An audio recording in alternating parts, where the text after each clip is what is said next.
Hey guys, this is Katrina with IdeateTV, and I'm here with a special guest called Jeff, who is the creator. Name Jeff. Name Jeff Keane. Yes. Yes, and he is the creator for the Family Circus. That's right. My dad started the cartoon in 1960, and when I was 2 years old.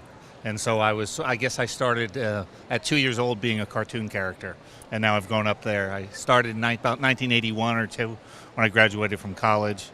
Then my dad taught me basically how to draw, and I took over the cartoon. Well, in about 10 years ago or so. Yeah.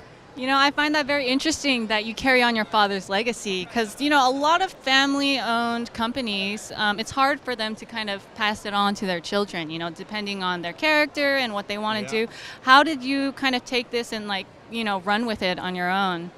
Well, I was the youngest of 5 kids, and so all the others passed up the opportunity. So I was the one stuck with it.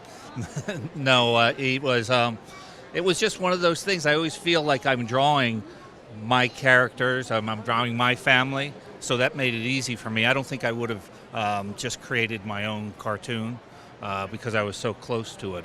It was something special. Yeah, and I wanted to know, did you kind of get inspired to create something, you know, generationally after your father? You know, any characters that kind of... No, not really, because in some ways I always thought of that as just sort of like being an ego, just trying to change it, when this cartoon was based on our family.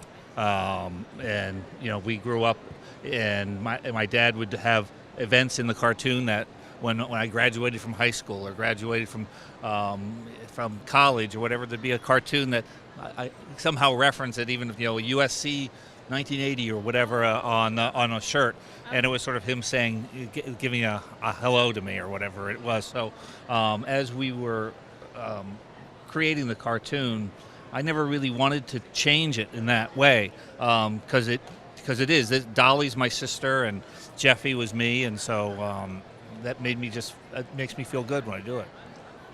That's very, very, very interesting and moving. So you said that your father went to SE, or? Yeah, I went to USC. I went to SE too. That's why I'm like, fight on. Cool. That's good. My guess is I was there a long time before you were. Yes.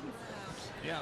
So, you know, we're in the National Cartoonist Society, and so we've come up with this NCS Fest, which is happening in Huntington Beach this year, where it's the entire town is opening up. They're closing off streets. They're doing exhibits, but this is all just cartoon artists, comic artists from all over the world. There's hundreds of the top names, not just American cartoonists, but, you know, there's guys from France and there's guys from other, you know, Japan or the Asia or wherever, that are all going to be here, and it's going to be I guess it's 3 days of various, and it's free to the public.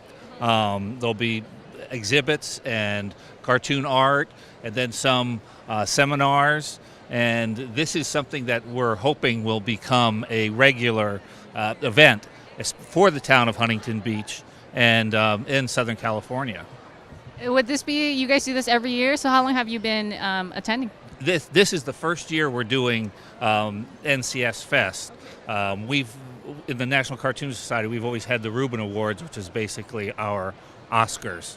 The National Cartoonist Society started in 1946, sort of as a way to entertain the troops after World War II, and so it grew from there, where it was all the biggest newspaper cartoonists, and it was really a social occasion for them to get together. And then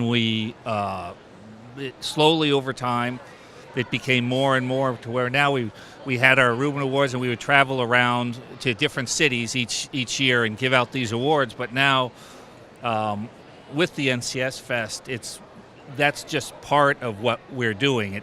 It's spread out to more of a community that we can entertain and have the public come in, because the Reubens were a private event. And so now all these cartoonists are there, so let's utilize them and see what the public can enjoy. Yeah, it's very interesting when you say community because it's very important to find a community as an artist. How did you gravitate towards that as an artist yourself, and the legacy of your father's art? I grew up in it, and so the National Cartoonist Society was part of our family from the time I was a little boy, and those awards were always on the East Coast. So my mom and dad would go to the East Coast, and then my dad eventually became the president of the NCS, and he moved the awards to we had in LA that year. Excuse me. And then I went back to then we go back to New York, and then it's traveled around the country. But it really was the one occasion that cartoonists who really work and isolated. We don't see a lot of people. We're all sort of hidden in our little rooms, getting very pasty white and not seeing the sun. And so at least once a year, it gave us an opportunity to come out and talk to each other and see each other. And it really was a very fraternal and a friendly time for us. I found that cartoonists there's not a lot of egos as far as I'm in this many papers or that many papers or this, because we're all starting with a blank white sheet of paper and drawing from there. Although now I guess a lot of them are starting with a computer and drawing from there, but it's all the same basis. Yeah, there's definitely a traditional way of creativity that started with just a blank paper, like you said. And how has that been for you? Seeing the movements of art over the years. I think it's great. My dad, he was always sort of on the cutting edge of trying to do that. I know if he was still alive today, he'd be trying to, use a Cintiq or whatever to draw his cartoons. And I think anything that gets more visual, people seeing things and seeing it, whatever works is good for me. I still kind of do the old-fashioned way of pencil and paper. But nowadays, it's really hard to tell the difference between it.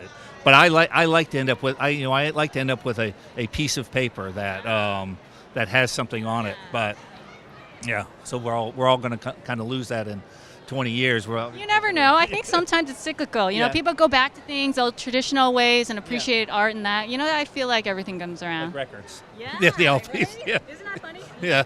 Yeah. All right. Well, thank you so much, Jeff. It's great speaking with nice you. Meeting you. Nice meeting you too. Yeah, so all you guys come out to the NCS Fest in May in Huntington Beach. All right. Cheers to that. This is Katrina with IdeateTV here at Wondercon. Bye, guys. Bye.